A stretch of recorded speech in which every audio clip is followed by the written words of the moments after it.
Umland will start the talk, then Dr.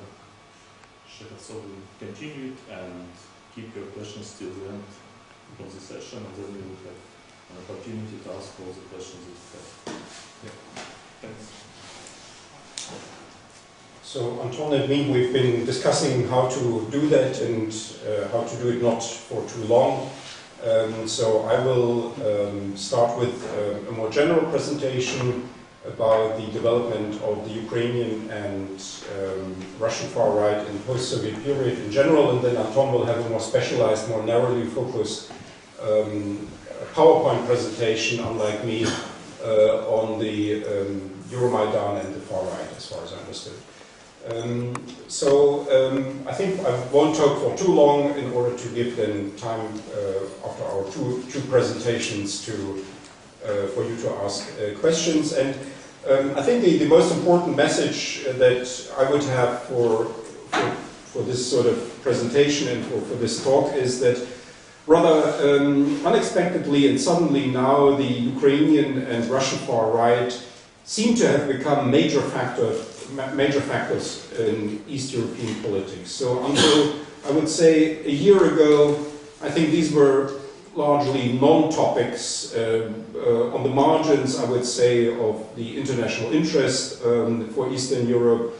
There were rather small communities of experts who were interested in the Russian and even fewer so in the Ukrainian far right. But then the last month, rather unexpectedly and suddenly, first the Ukrainian far right and more recently also the Russian far right have become sort of major topics of concern of commentators, of journalists, of all sorts of analysts who had until recently not that much interest for that. I think that is justified to a certain degree, but I also think that both for Ukraine and Russia, the term fascism is something that that does not represent the situation either of the two countries fully.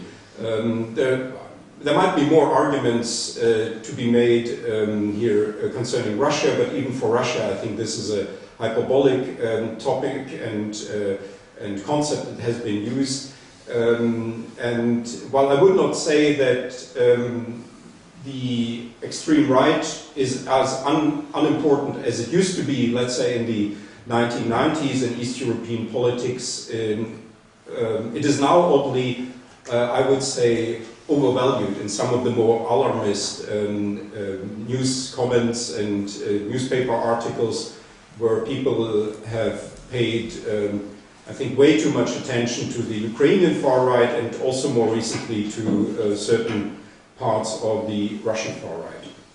So the story has been for a long time that in both of these countries the far right seemed to be something on the margins and having approximately the same sort of prominence and impact as in West European countries. The situation, to be sure, was different insofar as already in 1993, in the first post-Soviet parliamentary multi-party elections to the State Duma in December 1993, a far-right party, the so-called Liberal Democratic Party of Vladimir Zhirinovsky, won with almost 23% in the proportional representation part of the voting. And that was something quite extraordinary at this time, and it raised the eyebrows of many people and led even some to ring the alarm bell already then. But Zhirinovsky, on the whole, remained something of a political outsider in the Russian political spectrum.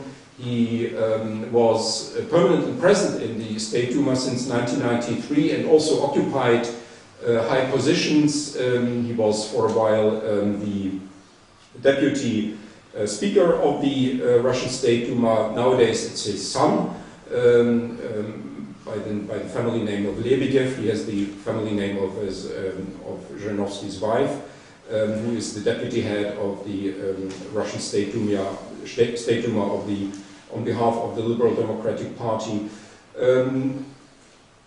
And although he had some impact, I would say, on Russian domestic politics and even on foreign policies to a certain degree, I don't think the LDPR was a major factor in post-Soviet politics.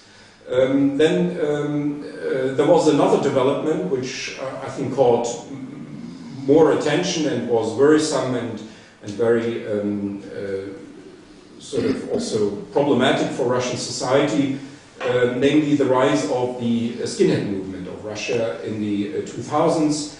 In the 2000s, Russia got perhaps the largest skinhead movement of any in the world. The estimates range from 20 to up to 70,000, mainly young men who were dressing as skinheads, and most of these skinheads, unlike the skinhead movement in other countries, were clearly racist and even neo-Nazi. So while we have sort of divided skinhead movements in other countries, I think the Russian one was pretty clearly not just racist, but even openly neo-Nazi. This led then in the late 2000s to a rather staggering rise of killings and of attacks on foreigners, on sexual minorities, on anti-fascists in Russia.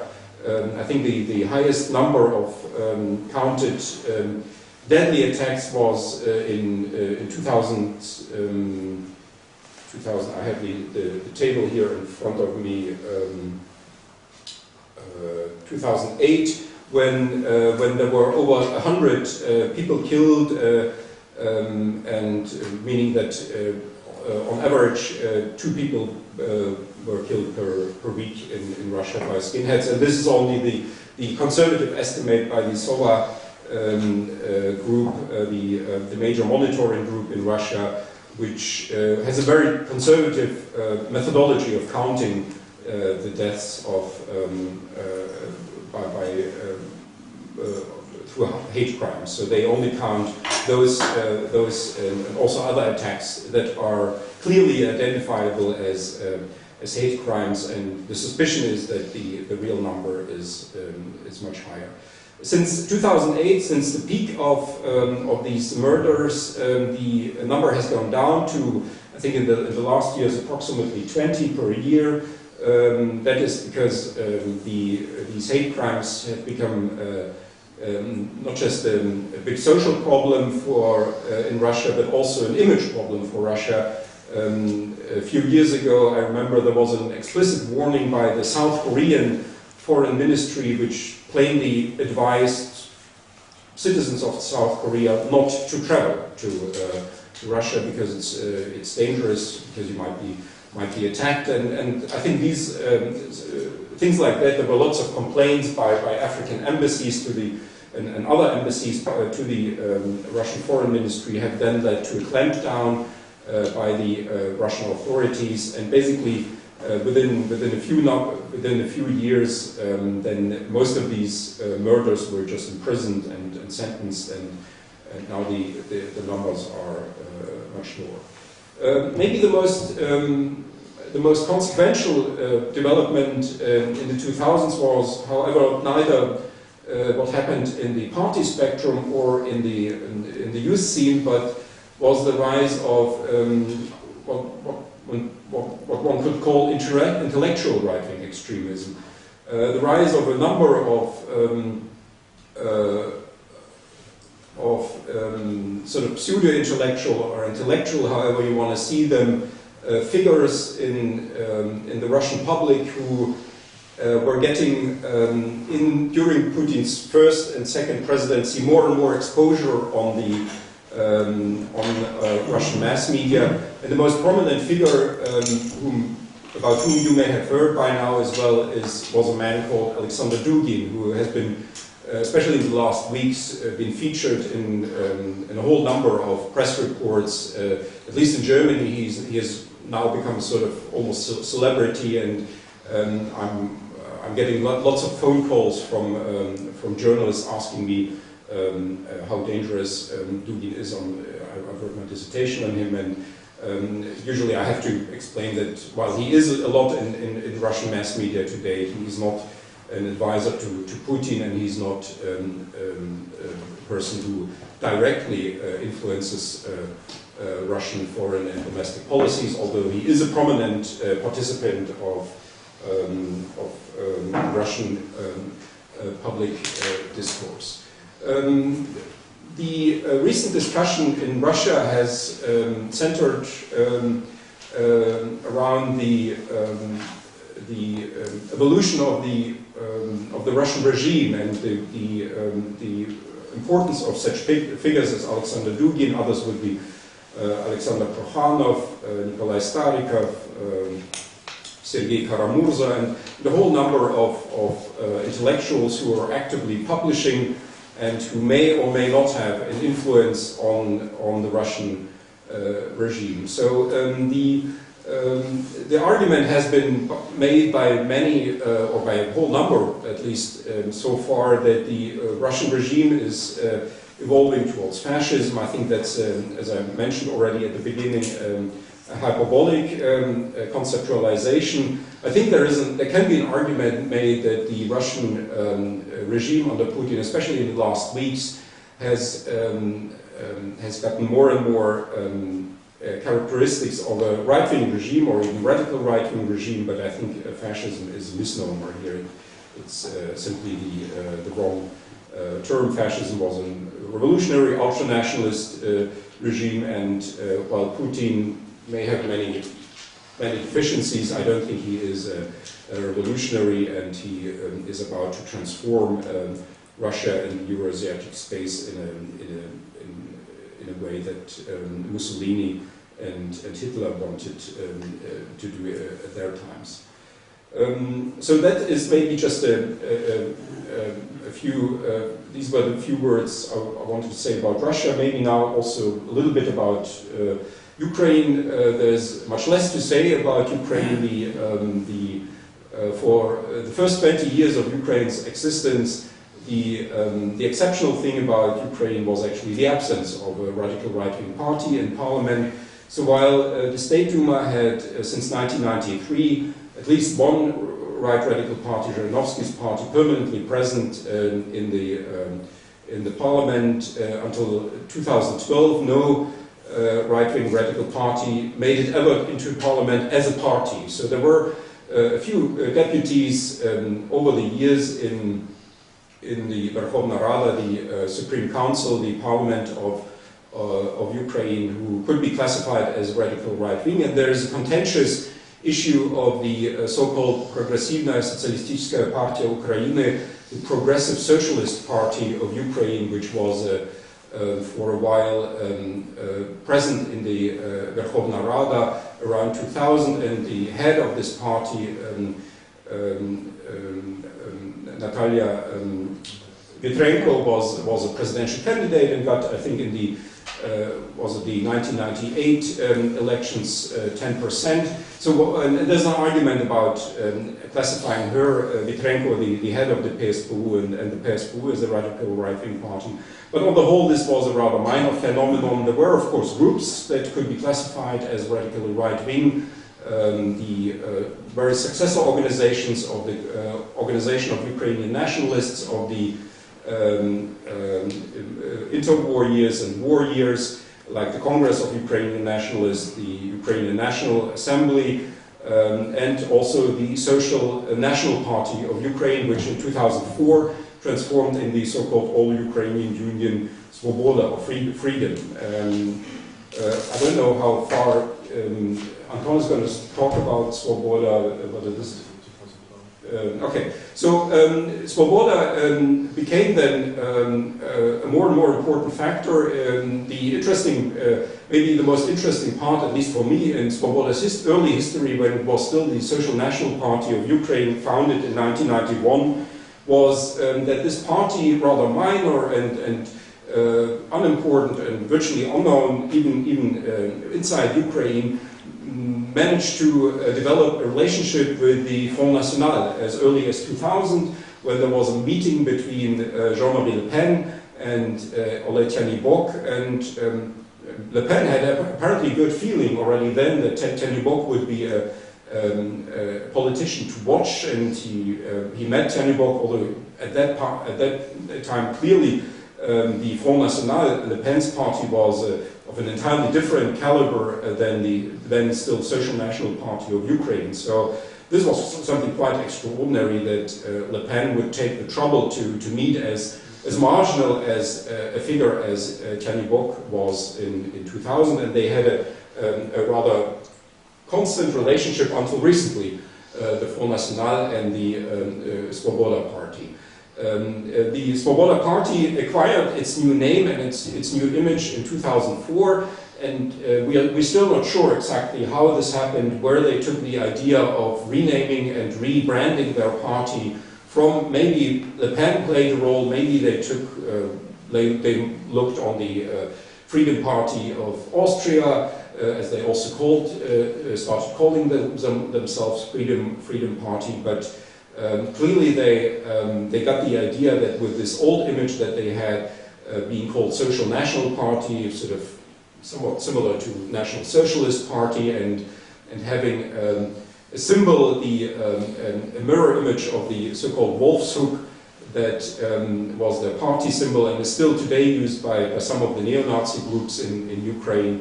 So they got away from this old party name. They got away from the old symbol, and they also revised to a certain degree, I think, the ideology of. They emphasize until today that there is continuity between Svoboda and the Social National Party of the 1990s. And then, since 2004, Tyahnybok indeed managed to break out of the nowhere land in which most of his competitors and his own party had been until then, and he slowly built up a party that eventually then managed to be rather effective, first in the local elections of October 2010, when the party achieved over 5% all over Ukraine, especially in western Ukraine. It had high results, and then in 2012 finally it managed to enter the parliament, the national parliament, the Verkhovna Rada, with 10.4%, which was a rather extraordinary achievement, because most of the people were arguing before Svoboda's entry into the Verkhovna Rada whether Svoboda would make it at all into the parliament. So the entry barrier to the Verkhovna had been raised from 3 to 5%, and it looked for a while that this would actually exclude the extreme right in Ukraine from being represented in the parliament. But nevertheless, Svoboda not only got over 5%, but they got actually more than 10%, which gave them a significant faction in the parliament. I don't know, maybe are you going to talk about the reasons why they were okay? Then maybe I'll finish at that point, and there are many other topics and objects and questions to be discussed, but maybe I'll leave them for the discussion there.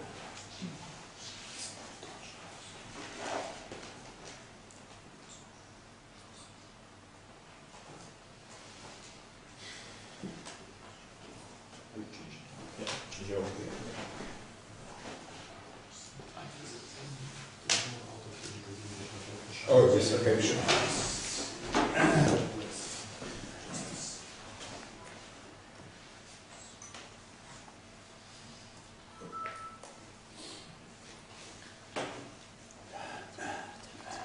Sector, the EuroMaidan, as well as the international assessment of the role of the right sector and Svoboda in the upheaval and in the upheaval. Yes. But I will.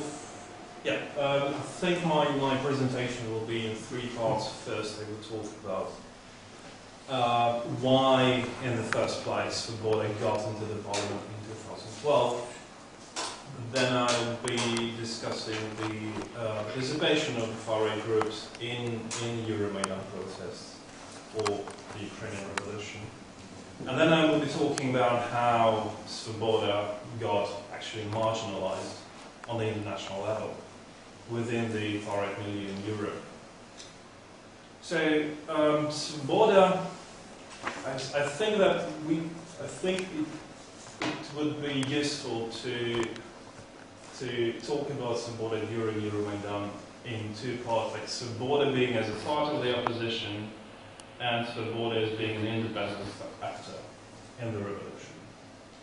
But first I'll talk about how Svoboda got elected and why it got elected.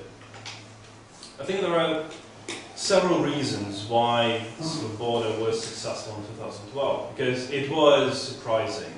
No party ever managed to get into the parliament, as Andreas already described. So one thing which was important is that they moderated their ideology in comparison to the Social National Party of Ukraine.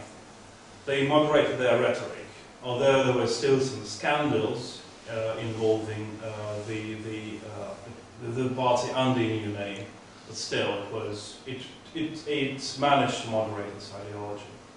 Then it was also considered to be a new and radical political force. New in terms that they never were represented in a parliament as a party, and there was a demand for new politics, there was a demand for new faces. Radical political force is not really in the sense of being radical right, but in terms of being radical. Because by 2012, a lot of Ukrainians and large elements of the society were so fed up with President Viktor Yanukovych, and they were also fed up with the official opposition, because the opposition already were in power, opposition parties, but they needed new faces, but they also needed more radical political forces than the official mainstream opposition. And mainstream opposition meant mainstream right declined by 2012. Especially this is the case of the Viktor Yushchenko Nasha Ukraina party, our Ukraine party. Yushchenko was a failure. He was a loser of the Orange Revolution eventually, and his result in the 2010 presidential election was about 5%. I remember. So he declined, and also his party declined. So the niche was open for the right-wing party to take place of the Nasha Ukraina. I will skip increased media visibility for now. But then Svoboda also cooperated with the mainstream opposition parties. And that was very important, I think, for some people, because they were against Yanukovych, people who voted for Svoboda. They also were pretty sure that if Svoboda gets into the parliament, it would cooperate with the mainstream opposition forces. So there was no fear that a vote for the opposition parties would be split in the parliament. So more moderate voters voted for the mainstream right and mainstream centre-right, and more radical voters for Svoboda, without any fear that their voice or vote would be lost. Then, of course, Svoboda's electoral campaign was quite efficient and quite dynamic and active. That was part of the reason why it was successful. Then Viktor Yanukovych obviously was seen as a politician for whom national interests of Ukraine were not very important. So he was accused of being unpatriotic and anti-Ukrainian. And since Svoboda was presenting itself as the only patriotic, openly patriotic, openly pro-Ukrainian party, so that played a role as well. And this is a very important thing here, because in contrast to, I would say, the majority of the far-right movements and parties in Europe, the Ukrainian far right has always had this element of national liberation struggle, this idea and this narrative, which was very, very obvious for the majority of Ukrainian far right parties. Which was, and this element is not really on the far right. It's just an idea of so-called good nationalism, which is about creating a nation state. Of course, that was only one element, and Svoboda managed to combine this national liberation struggle with discriminative rhetoric, with rhetoric of ultra-nationalism. But for many people, for many voters in Ukraine, they simply ignored that radical right element and voted mostly for this good nationalism element. And that increased media visibility. And this I find extremely important because until 2010, when Yanukovych became president, when he was elected president, Svoboda, as well as other extra-parliamentary parties, were not really visible on TV. And that played a very strange role, because not being visible on TV was, you could equate that with marginal role in the society. But when Yanukovych became president and Prime Minister Yulia Tymoshenko left the post of Prime Minister and Mykola Azarov was elected as Prime Minister, Svoboda's visibility increased dramatically on TV. And it was like the difference with the previous years was like tenfold increased media visibility.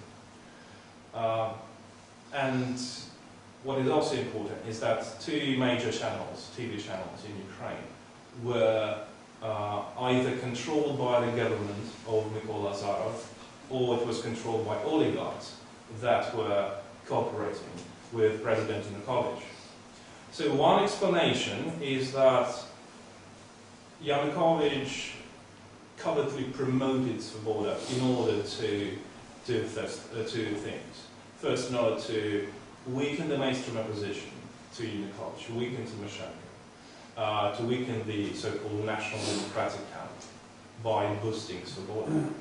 And the other explanation, which probably cannot be proven for 100%, but many experts,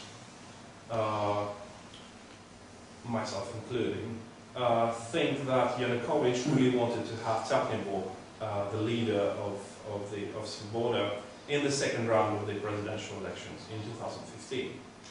And there are several statements by the top officials in the Party of Regions that Yanukovych represented, that they were sure that Tapnenburg would be in the second round of the presidential elections, and that would mean that Yanukovych would win by a landslide. And that was the scenario of France 2002, if I'm not mistaken, with Jean-Marie Le Pen in the second round of the elections and losing it completely. So these are the major reasons, I believe, why Svoboda got into the parliament. And then a surprising, well, that was a first paradox. They got into the parliament. The second paradox is that Svoboda supported the EuroMaidan protest and supported, obviously, the revolution. So why would Svoboda, being a far-right party, and as we know, the majority of the EU-based far-right parties, they are against the EU, Eurosceptic in the very least. They hate the Brussels monster, this monster bureaucracy and the whole structure of the European Union. They want to go back to this utopic idea of a nation state. And Svoboda, also being supportive of this idea of a nation state, still was supporting EuroMaidan protests, pro-European protests. And there are several explanations. And I would present three explanations. So Svoboda viewed Ukraine's European integration as a definitive turn away from all Russia-led Eurasian integration projects. First of all, Customs Union of Kazakhstan, Belarus and Russia, and then the Eurasian Union, which would be launched probably in 2015. Then the party has recognized the pro-European attitudes of its voters, and I will discuss all that in more detail a bit later. And Svoboda viewed EuroMaidan as a platform for self-promotion and propaganda. So I think all the parties involved considered the signing of the association agreement between the EU and Ukraine as a zero-sum game. And here are some quotes from José Manuel Barroso saying that one country could not at the same time be a member of the Customs Union or be in a free trade area with the European Union. Then Austrian ambassador to Ukraine said the same thing, and Vladimir Putin also saying he acknowledged this very argument. So for Svoboda, it was a natural thing to do to support the pro-European integration, because being extremely against Putin's Russia, it was quite clear to them if you go to Europe, to the EU, then you're not going to Russia, and there is no third way. A very interesting thing is that Svoboda in 2012, and this is what they acknowledge and recognize. Svoboda's electorate was the most pro-European electorate among all the parties that got into the parliament in 2012. And this is quite paradoxical. This is quite surprising. And even more surprising is that Svoboda, being a far-right party, had the most pro-democratic electorate than the electorates of the two democratic parties that entered the parliament. So how can we? These are some results from the exit polls. Among Svoboda's voters, 71% supported European integration, and for Vitaly Klitschko Udar, that was almost 70%. For the Fatherland Party, Yulia Tymoshenko's party, 64%. Then, on answering the question, do you consider yourself European? Again, we see that Svoboda's voters were more inclined to say that they felt themselves European. When they were asked what is needed for you to feel European, 46 of the Svoboda voters said to respect democratic values and human rights. And this is, for a far-right party, this is very strange. But this, I would offer explanation for this. And as I always said, as I already said, that this was about two integrations: integration into the EU and integration into Russia-led integration projects like the Eurasian Union. So people who thought that Eurasian Union with Russia, Belarus, and Kazakhstan would be joining some authoritarian project. They were quite vocal in this opposition. So they would be willing to get away radically from that. And the only radical party that was promoting this idea was Svoboda. So the more radical democratic voters were, the more they were probably inclined to vote for the most radical party that was against this integration. So this is why in the electorate of Svoboda we find the most pro-European and pro-democratic electorate. And Svoboda, I think, till 2011, till 2012, was quite anti-EU.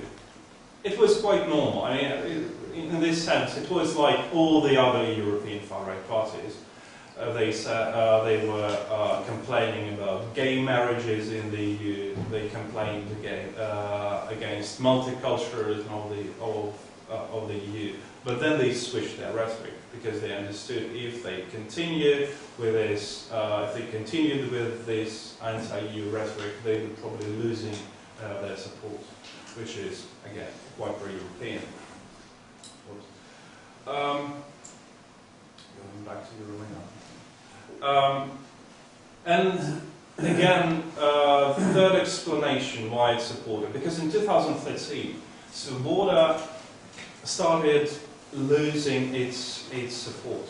People saw that in the parliament they were not really radical, and they were not as radical as their voters thought they would be. And especially in the western regions, people saw that Svoboda in power is not really different from the Party of Regions in power, because the same corruption things, the same corruption schemes were working, and they lost by in the regional in the regional parliament. And then by the beginning of EuroMaidan in November 2013, their support was twice as low as they got at the parliamentary elections in 2012. So it was about 5 to 6%. So obviously they wanted to use this upheaval, this revolution, in order to recover that support.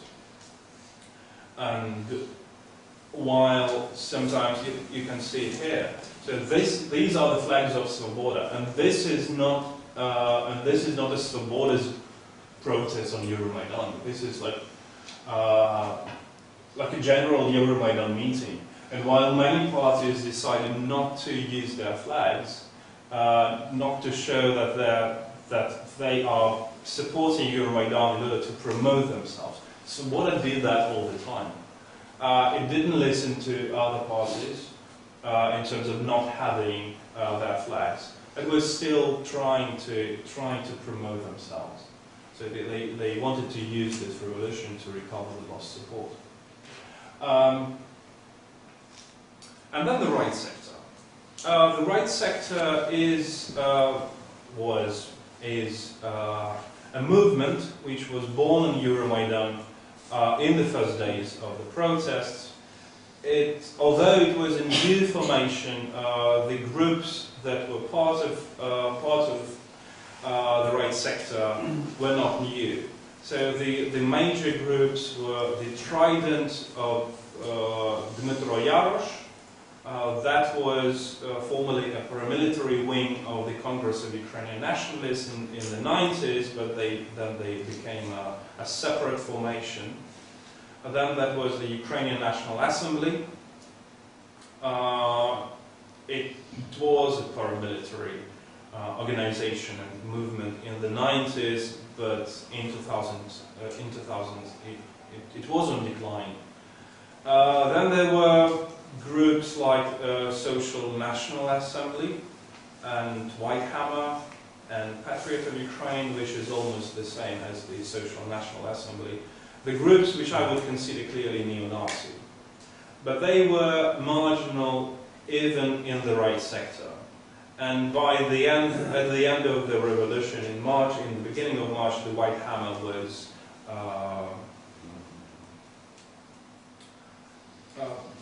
excluded from the right sector for being probably too extreme for the right sector. Then the right sector's functions on EuroMaidan were mostly about the defense of EuroMaidan, defense of the square, the defense of Maidan, of the independent square, because there were so many attacks on Maidan on the part of the riot police that someone had to defend. So they were initially a group that defended Maidan. And it was very similar to what happened during the Orange Revolution, because there was also a group of people, a movement led by Andrei Poruby, who called themselves Sons of Free Ukraine, Syny Вільної України, who were defending Maidan. But there was no need. At that time, there was no need because it was very rarely attacked by the police. It was different during EuroMaidan. So the self-defense movement was formed. It was several hundred people, maybe even several thousand people in this self-defense movement, and the right sector was one unit of this large self-defense movement, which was non-ideological. It was simply about defending Maidan, but the right sector was ideological. Well, ideologically speaking, and it was a very broad movement, so we could start with Krizu and say that that was radical national conservative group, not really, I wouldn't say even right-wing extremist, but this radicalized national conservatives. Then there was this Ukrainian National Assembly, which could be described as radical right-wing populist even. And then on the margins and the fringes you had those neo-Nazi groups. For many journalists and commentators and publicists who attacked EuroMaidan, it was a very simple task for them to point to the far right participating in the EuroMaidan and say that this is a nationalist revolution because you have all those groups. But even in terms of numbers, the far right movement taking part in the revolution was on the fringe. It was prominent, it was visible because radical right, extreme right and fascist is always sexy. So you would be willing to catch on a photo or on a video those strange guys and horrible looking symbols, and sometimes people photographed or videotaped symbols of some groups of the right sector, and then they were generalizing and saying that these symbols represent the whole right sector, which wasn't true. But if we look at this perspective of equating the far right and EuroMaidan, we will always notice that, not always, but in the majority of cases, that these people, they exclude Ukrainians and Ukrainian society that supported EuroMaidan as a subject of the political process or the revolutionary process. So the same populists, the same commentators who would be condemning the far right, the Ukrainian far right, they would always be doing this in order, not always again in the majority of cases, in order to condemn the EuroMaidan as such and as a whole. But then again, these same commentators would not be talking about Ukraine, would not be talking about Ukrainian people, they would be talking about the EU-Russia relations, NATO expansion, Western imperialism, etc., etc. Gas politics, but interestingly, people who criticize the Ukrainian far right, and it should be criticized obviously, forget that it would probably be quite useful to also look at the significance and the role of the European far right from the perspective of the EuroMaidan itself. So was the far right useful or not useful for the EuroMaidan protest and for the Ukrainian revolution? And some people would say that it was damaging to EuroMaidan. Some people would say that it was useful at some point. I would say that for EuroMaidan, for the whole movement, it was very important to keep the unity of the revolutionary movement.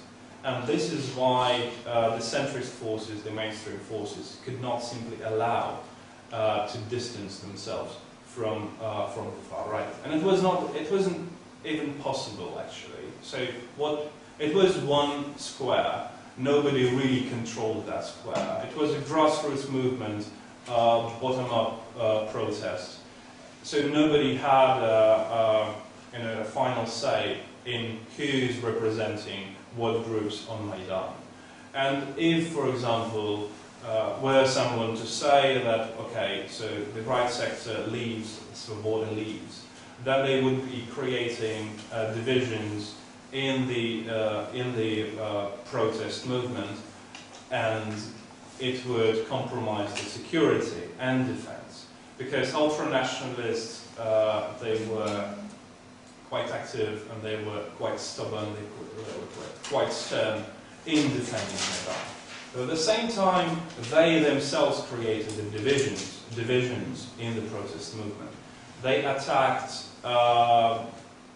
some groups on Maidan who were also supporting the EuroMaidan protest.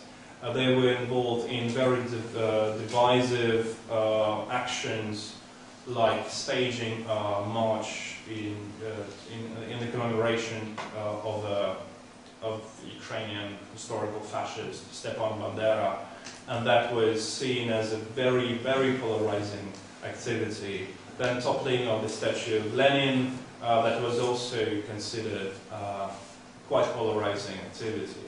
So, looking at the far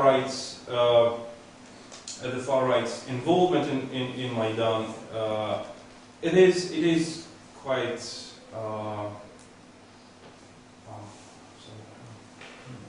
controversial. At the same time, it was useful at some point, because when it was needed, it was required to defend Maidan from the police forces, the ultra-nationalists were the best. They were stern, they were stubborn, they stood their ground, they were ready to die.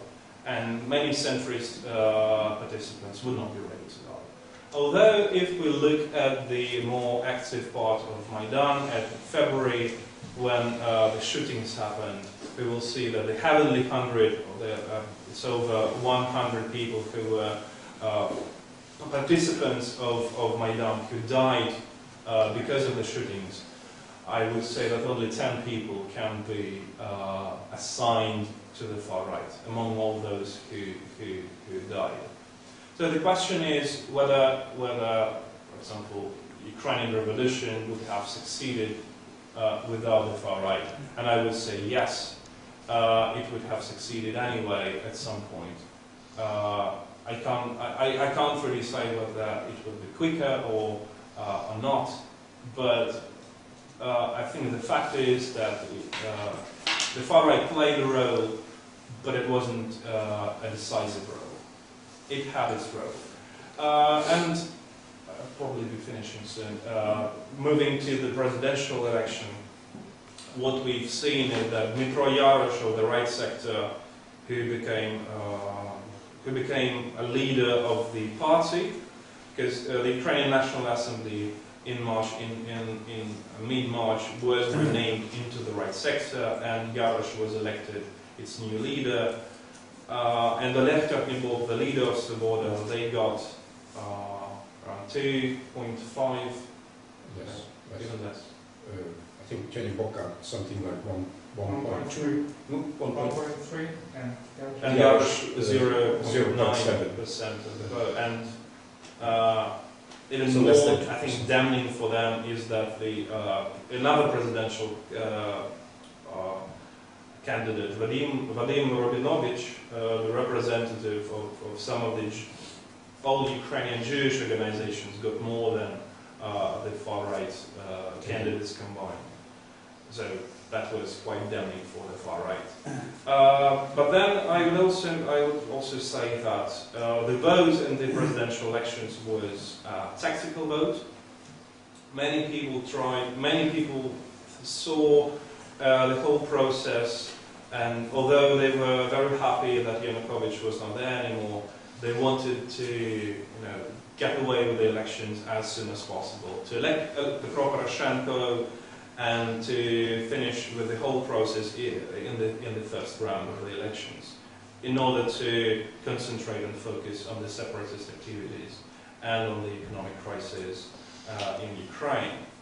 So I would say, and this is corroborated by the results in Kyiv, the capital of Ukraine, where the presidential election was held along with the elections to the Kyiv City Council. So people who voted for Poroshenko in the presidential election they would still be voting for Vitaly Klitschko as mayor of Kyiv, but they would still supporting. They will still be supporting Svoboda for the Kyiv City Council. So, with the insignificant and pathetic results of the far right in the presidential elections, it's not finished yet. Obviously, although I don't believe that Svoboda would ever be able to recover from its failure, I don't believe that the right sector would be gaining more in the coming months, and I think that the new far-right force in Ukraine may not involve either Svoboda or the right sector. There are also interesting developments in the right sector. It is trying to distance itself from the more extreme elements. The social nationalists and the patriot of Ukraine, clearly a neo-Nazi movement, is now they have now decided to work with Oleg Leshko, and I think Oleg Leshko could be the same problem for Ukrainian democracy. He finished third in the presidential election. He got around 8% of the vote, and I see now that Svoboda's voters are now shifting to Oleg Leshko, who again could be Ukraine's next problem. Thank you for this.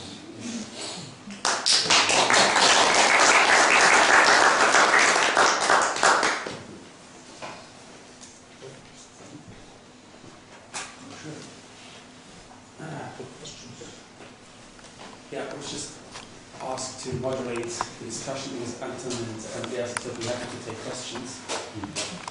So, the floor is open, yes. Please. I would like to find finally who is Dmytro Korchynsky. Is he provocateur par excellence? Because people ask me many times, and I ask everybody. Who is Dmytro Korchynsky? Yes. I always like this approach. Perhaps 3 questions together, so we can bundle them and more effectively. Could you say something about the support in the regions of these parties? I mean, if you look at other developments of right-wing parties, it's in the local elections that they make advances, because, as you say, the tactical voting also much more difficult to break through. So that would give us a better idea, I think, of what support is. So could you say something about that, their success, and also who's behind them, where they get their money from? Thank you very much. It was very interesting. One brief question to which Perez was inquiry is, and what are the relations between Korchynsky and his crowd and private sector and other guys? It would be interesting to see that. And second one, your thesis that I share your thesis about the fact that Svoboda at a certain point has taken the government's strong electoral support because it was kind of party of values, European values. That's interesting. The paradox is, however, that with the victory of EuroMaidan and signing of the agreement, they could not sort of cash it into votes. Why did it happen if they were one of the most ardent supporters of pro-European cause? How do you think why they failed to capitalize? Maybe I'll start. Yeah, I mean, Korchynsky is a very dubious figure. Anton may know more about him than me. What is so dubious about him that he was, in the 90s, one of the most sort of visible ultra-nationalist Ukrainian figures, and often in mass media and so on. But then in the 2000s, he suddenly started cooperating with the so-called international Eurasian movement of Alexander Dugin, and that's sort of didn't really fit into this, because Dugin is one of the most rabid Ukrainophobes, I would say, in Russia. At some point, Korchynsky was even invited to the youth camp at Lake Seliger of the Nashi organization as a lecturer, which was even more strange. And so based on this, there is then a whole speculation about whether he might be actually a provocateur, and that he might be actually somebody who is who's playing a sort of double game or something like that. He's now also, I think, avoided by many on the far right of Ukraine. I think they sort of think that he's dubious and he's not to be trusted, but he's still very present in mass media and in the whole discourse. He's one of the most colorful commentators. He's also, one has to admit, I mean, he's a good speaker or a good writer. He's, you know, when he says things, maybe he's a little bit of an equivalent of Zhirinovsky, something like that. I don't know. About the regions, I mean, obviously we didn't mention that, but that's quite obvious. The majority of support for Svoboda is in Western Ukraine, and especially in the three Galician oblasts, the Ivano-Frankivska, Ternopilska, and Lvivska oblast. And there is some very interesting also difference between these Galician oblasts and the other sort of heavily Ukrainian oblasts of Volyn, which have the very similar demographic data. So in terms of the ethnic composition of the oblasts and the socioeconomic situation of Volynska Oblast and Rivnenska Oblast, but the support there is significantly lower than in Galicia, which is quite fascinating to observe. There's also significant support in Kyiv for Svoboda. I think that is also mainly due to this fact that Svoboda had been seen, at least in the past, as the most radical anti-Yanukovych party, the most radical anti-Putin party, and that's why it would get its support. But in the presidential elections, this didn't really play out. So, for instance, I've checked the numbers for the support that Tyahnybok got in different regions. So oddly, Tyahnybok got somewhat more support in the Kirovohradska Oblast in the presidential elections than in Lvivska Oblast, which is quite extraordinary. So Kirovohradska is a largely Russian-speaking oblast, and Lvivska is the sort of the home. Lviv is the hometown of Tyahnybok, and where the whole movement started, and where he always had most of the support. But nevertheless, this has all fallen down. I think there's also a lot of strategic and tactic voting. There were, I know, just people in some acquaintances of mine who in 2012 voted for Svoboda because they thought that Svoboda would be important for the parliament to have in the sort of anti-Yanukovych front, and they were afraid that Svoboda would get less than 5%. So they had this sort of tactical voting that they would rather vote for Svoboda than for Klitschko or for Tymoshenko, because they would think that this would be something that that would strengthen the overall sort of anti-Yanukovych front. So there were also these tactical voters, which now Svoboda has probably lost. I will add something on Kaczynski.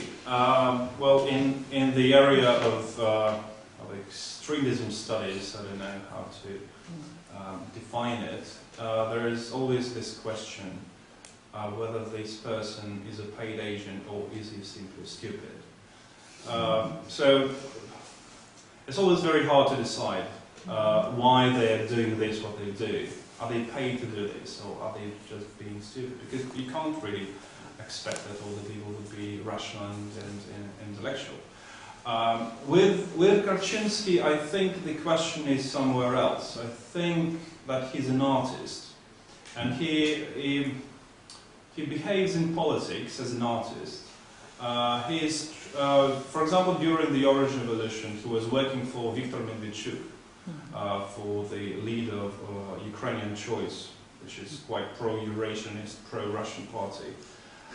He was working with Gleb Pavlovsky, who at that time was a political technologist for Putin and for the Kremlin, who were trying to smash the Orange Revolution. But at the same time, he was involved in all kinds of creative activities, protesting against the US by I don't know, staging some quite creative protests. And I think he thinks about politics as a kind of a game. He may be paid for that, He makes, obviously he receives money to do this and to do that. But I don't think this is important for him. I don't even think that ideology is important for him. It's probably like with the National Bolshevik Party in the 90s. They were sometimes engaged in protests that were anti-Nazi or anti-fascist. And they were involved in all kinds of creative activity, in music, concerts, and not necessarily ideological concerts. So, Dmytro Korczynski is this type of a person. Although I do think that he